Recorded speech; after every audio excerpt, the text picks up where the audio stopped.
Good job, Reagan. That was awesome. Tea tree oil. Good job. Yeah. That was great. She's a natural. Oh, she's great with the camera. She's fantastic with the camera. Okay, so this little bottle of magic right here, this is tea tree oil. People swear by this. People put this in their carry-on because it's the one thing they don't want to not have. We just tried some on Trey here. Let's check it out. Come on in here. We put some on, and I'm like, just put some on after you get all like squeeze all the pus and blood out of whatever was just there. Little family mosquito bites. Trey slices it open. I put it on, and now that's happened. It's a dirty knife. Dirty knife. Yes, we didn't disinfect. That's too sanitary. He's probably going to lose that hand. But what I really want to talk about is what's on the little label. Trey, you want?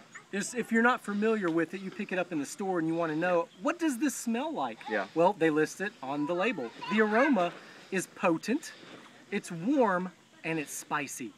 That's the aroma. So now you know. Now you know. So if you want your room to smell either potent, warm, or spicy, get tea tree oil.